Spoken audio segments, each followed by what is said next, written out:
El día de hoy vamos a comenzar nuestro programa entrevistando al embajador en retiro, Harold Forsyth, quien hasta hace pocos meses se ha desempeñado como embajador ante la OEA después de haber cumplido otros puestos importantes en la Cancillería del Perú. Señor Forsyth, muy buenas noches, gracias por estar con nosotros en RPP. Fernando, mucho gusto. Bueno, usted se halla en los Estados Unidos, pero sabemos que sigue muy de cerca la evolución de la situación en nuestro país y ha leído con mucha atención el documento elaborado por la Comisión Interamericana que envió una misión aquí al Perú en 2 oportunidades. Tengo entendido que el que solicitó la visita al Perú de una misión fue usted mismo, ¿no? Las 2 veces que fue la misión lo solicité yo. Y había yo renunciado el 7 de diciembre con la intentona golpista de Castillo. De acuerdo. Pero continué un par de semanas mientras se tramitaba la salida.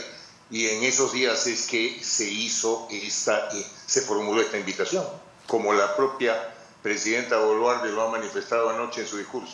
Sí.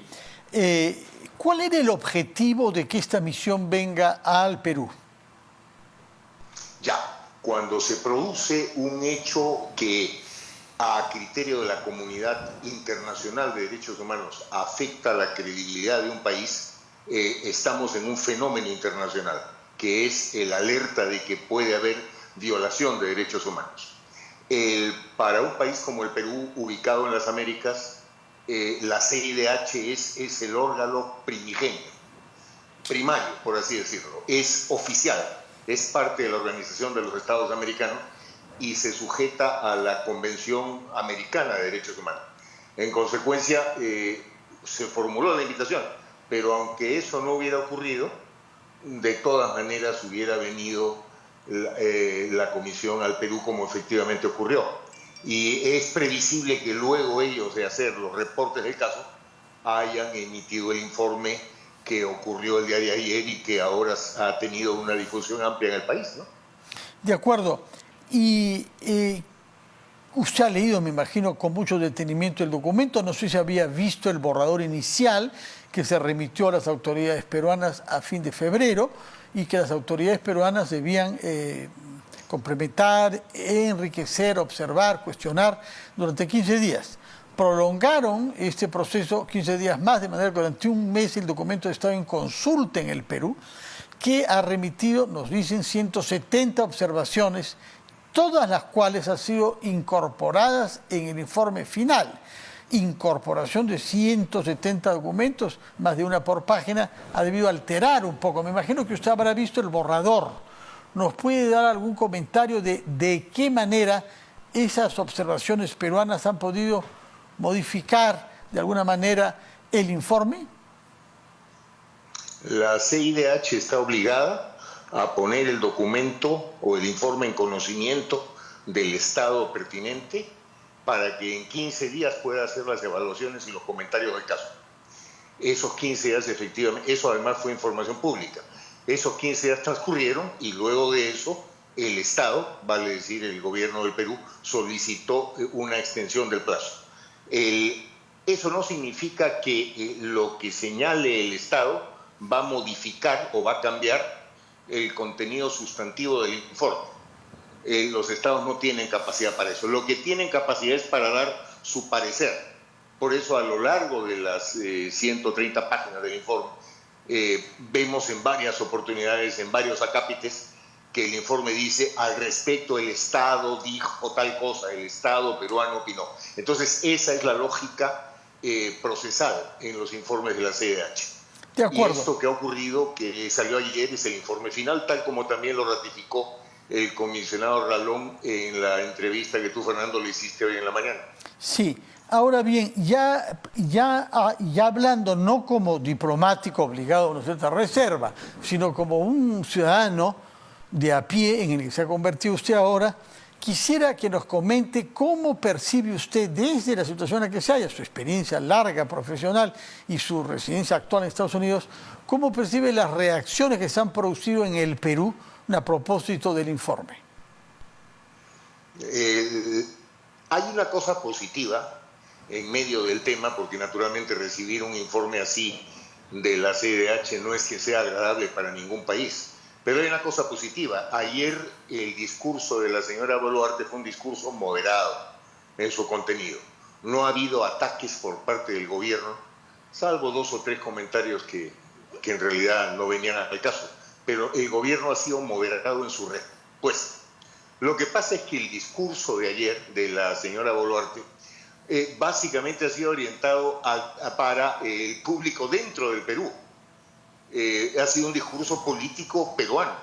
Y lo importante no es tanto cómo pensamos nosotros en el Perú, sino lo importante es cómo nos ve el mundo, cómo nos ve la CIDH, cómo nos ve la OEA, cómo nos ve Amnesty International, Human Rights Watch, la Unión Europea, el Parlamento Europeo, que son los que están ONU, ¿no? con toda la atención del caso. Y la ONU, por finalmente. Supuesto, la ONU en Ginebra. Sin duda, porque lo que ocurre es que mientras no haya una respuesta concreta al caso de los 57 peruanos que han muerto, y de repente ahora uno más, me acabo de enterar que el ministro Maurati ha señalado que ha muerto un ciudadano por una bomba lacrimógena, ¿no? Y él mismo ha dicho que esto es una violación de derechos humanos.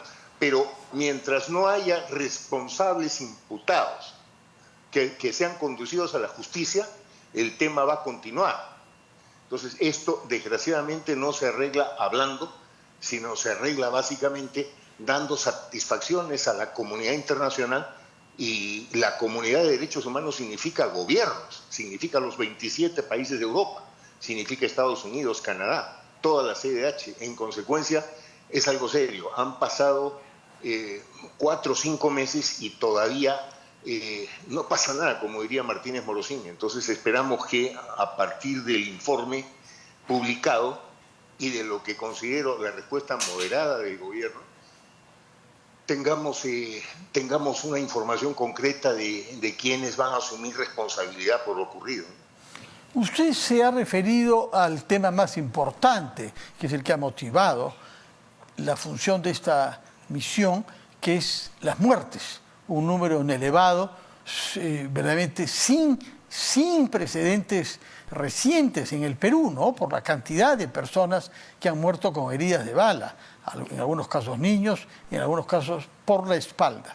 Pero además de ese tema, que es el más grave y sobre el cual usted ha dicho que no hay imputación, hay investigaciones incluso bajo el título genérico de genocidio, entre otras, pero no hay investigaciones a personas responsables por ahora. Al margen de eso, hay muchas recomendaciones en otros ámbitos sociales que tienen que ver, por ejemplo, con el rechazo a las estigmatizaciones, y luego institucionales y constitucionales, porque la Comisión hace notar que en el Perú se usa el concepto de terrorismo en un sentido demasiado lato, lo cual permite justamente lo que el informe señala, el terruqueo. Sin duda, pues. Entonces, en la comunidad internacional también se percibe eso, ¿no? Todos esos elementos que señalas hacen que la familia peruana, nosotros los peruanos, tengamos una situación de enfrentamiento permanente entre nosotros mismos, a través de acusaciones de ese tipo que naturalmente no vienen al caso. Entonces, sí es perfectamente normal que el informe de la CIDH se refiera concretamente a ese tipo de recomendaciones. Y a otras también que tienen que ver con el tema estrictamente político, ¿no? La llamada incapacidad moral permanente, la capacidad que tiene un gobierno de cerrar el Congreso si le niegan el voto de confianza a 2 gabinetes. Y también el tema de la situación de ustedes, los periodistas, bueno, yo también, porque también soy periodista, de la situación tan difícil que están atravesando y que ha hecho que Reporteros Sin Fronteras precisamente ayer emita un informe donde la seguridad de los periodistas en el Perú desciende significativamente en el último informe, y eso también es parte, por supuesto, del informe de la CIDH, porque el trabajo libre de los periodistas es parte de los derechos humanos de primera generación. De acuerdo. Una última pregunta relativa a la referencia a la minería y a la a la economía extractivista. ¿Por qué un informe como este tenía que abrir polémica con un tema que es difícil en el Perú y sobre todo omitiendo la evolución de nuestra reglamentación y de la actitud de las empresas hacia una forma de minería responsable. Ese es un tema que en el Perú mismo es un tema de amplio debate, ¿no? Lo que pasa es que ahora que estamos tan concentrados con otros asuntos como la situación política, los temas de corrupción y tantos otros, últimamente el debate sobre eso, que es fundamental, ha disminuido, pero esta comisión llegó a lugares donde hay actividad minera. Entonces ha tenido entrevistas con mineros y naturalmente tiene una información y tiene algo que decir sobre este tema. No olvidemos lo que significa también la minería ilegal en el Perú, ¿no es cierto? Que es un tema de extrema gravedad. Entonces, es normal que en la parte de introducción haya un análisis que a algunos les puede parecer veraz, incompleto, pero eso no termina siendo el eje sustantivo del informe. Los sustantivos son las conclusiones y las 36 recomendaciones, que ya el propio ministro Maurate, antes de la presentación del informe, el ministro de Justicia, había dicho que el gobierno las iba a ejecutar. Entonces, ojalá que tengamos una evolución sobre el tema rápida y concreta, porque mientras tanto, como te digo, Fernando, hablando no vamos a arreglar el tema. No. Bueno, muchísimas gracias, señor Harold Forster. Recuerdo que usted es un embajador en retiro y que ha sido hasta hace pocos meses representante del Perú justamente ante la OEA, y ese título conoce a los comisionados y conoce el procedimiento que ha conducido a la elaboración de este informe que se ha leído el día de ayer. Muchas gracias, señor Harold Forsyth, que tenga usted buen